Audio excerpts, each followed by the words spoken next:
what she alleged that Kathy Engelbert had said specifically about you, what your thoughts were on that, and have a follow-up if... Well, I mean, first of all, I have great respect for Fee. The loudest threat to the WNBA right now is the silence surrounding its biggest attraction. And if Caitlin Clark actually walks away, history will remember this as the moment everything cracked. They're two of my biggest fans, if not the biggest fans, aside from my parents. Right. And, you know, I'm just very thankful for that because not everybody has that. So, and both my brothers played basketball in high school. The idea that Caitlin Clark could leave the WNBA sounds absurd on the surface, but absurdity has never stopped reality from showing up uninvited. What makes this situation explosive is not a single rumor or headline, but the slow accumulation of missteps, indifference, and short-sighted thinking that has surrounded her professional debut. This is not a story about greed or entitlement. This is a story about leverage, value, and what happens when an institution fails to recognize the scale of the moment standing directly in front of it. I still feel like there's a lot of room for me to improve. I don't think any of those blocks were too obvious. You know, you look at the stat sheet, it's like, oh wow, 4, but you know, you can get your hand on there and help your teammate out. It makes the world of a difference. So Clark entered the league carrying expectations that no rookie in women's basketball history had ever been asked to shoulder. She was not just drafted to score points or sell jerseys. She arrived as a walking economic catalyst. Ticket prices spiked the instant her schedule was released. Television networks rearranged programming. Arenas that once felt cavernous suddenly felt too small. Entire franchises rewrote their business projections because of one player wearing number 22. Yet the infrastructure she stepped into was frozen in a different era. The WNBA was built to survive, not to explode. Its systems are cautious, rigid, and painfully slow to adapt. That disconnect is where the tension begins. Because while the league finally landed the star it spent decades hoping for, it was not prepared to treat her like one. Or what happened when you got the flagrant, Aaliyah, you got a technical. What kind of happened there? AB got the tech? I know. Wait, what? I got the tech? I didn't know that. Oh, well, first of all, no!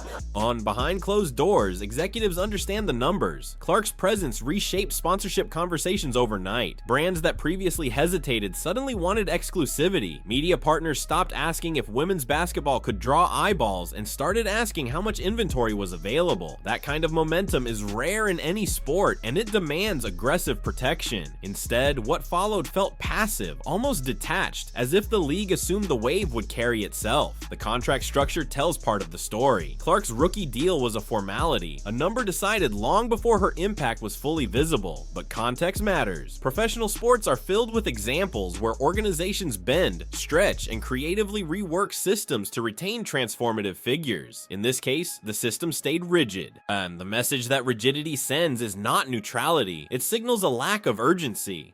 And speaking of urgency, don't forget to smash that subscribe button and hit like my friends. Then came the on-court reality. Clark absorbed contact that crossed from competitive into personal, and the response from leadership never escalated beyond vague statements. In a league fighting for legitimacy, optics matter. When a central figure absorbs repeated punishment without visible protection, it does not read as toughness. It reads as neglect. The locker room dynamics only added fuel. Veterans spoke openly about earning respect, about not anointing anyone too quickly, about letting reality teach lessons. That rhetoric might sound familiar in men's leagues, but the context here is different. This was not a rookie fighting for minutes. This was the engine driving attendance, coverage, and commercial growth. Odd undermining that engine publicly creates fractures that no marketing campaign can fix. What truly changed the conversation, though, were the whispers that started surfacing outside the league's ecosystem.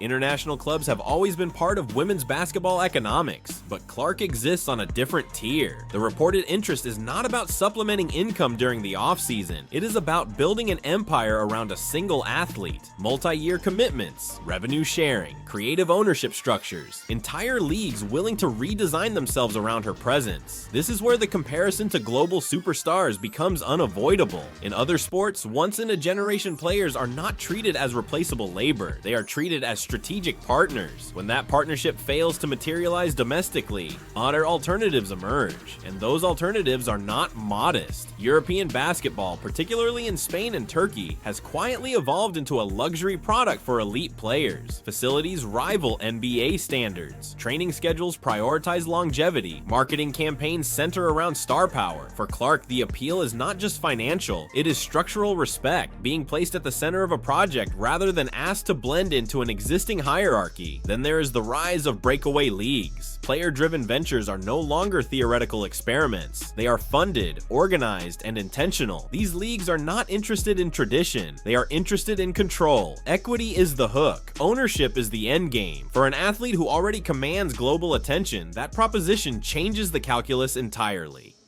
Clark's endorsement portfolio adds another layer of insulation. She is not dependent on league approval for visibility or income. Corporate partners followed her, not the logo on her jersey. That distinction matters. It means she can afford to make decisions based on principle, safety, and long-term influence rather than immediate necessity. The WNBA's timing could not be worse. The current collective bargaining agreement sits on shaky ground, and negotiations loom. Revenue growth is the central argument for improved compensation across the board, but revenue growth tied heavily to one figure becomes fragile if that figure is alienated. The irony is brutal. Players seeking a larger share of the pie may have unintentionally destabilized the baker. This is not about blame, it is about consequence. When a league allows resentment, rivalry, and outdated frameworks to overshadow opportunity, the opportunity does not wait politely. It leaves, and it leaves behind a lesson that will be dissected for decades. Clark has never publicly threatened to walk away. She does not need to. The power is implied. Every overseas rumor, every alternative offer, every new venture announcement adds pressure without a single word spoken. Silence in this case is deafening. The league still has options: transparency, protection, innovation, a willingness to admit that the moment demands something new. But those options narrow with every passing month. Fans are not blind. Sponsors are not sentimental. Markets respond to movement, not promises. If Clark decides to step outside the WNBA structure, even temporarily, it will not be framed as betrayal by history. It will be framed as inevitability. A rational response to an environment that failed to evolve fast enough to meet her reality. And here is the uncomfortable truth no one wants to say out loud. Women's basketball does not need saving. It needs stewardship. It needs leaders willing to recognize when the old rules no longer serve the future. Caitlin Clark is not asking to be bigger than the game. She already is. The question is whether the game is willing to grow around her or watch her grow somewhere else. Because if she leaves, she will not vanish. She will thrive. She will attract audiences wherever she lands, and the league she left behind will be forced to explain why the brightest light it ever had was allowed to slip through its fingers. This moment is bigger than one player. It is a referendum on adaptability, on humility, on whether women's professional basketball can recognize its own inflection point before it passes. Caitlin Clark represents that point, and the clock is no longer theoretical. It is ticking loudly. If you had the leverage, the talent, and the offers, what would you do next? Would you stay and fix the system, or walk away and rewrite it elsewhere? Let us know your views in the comments below.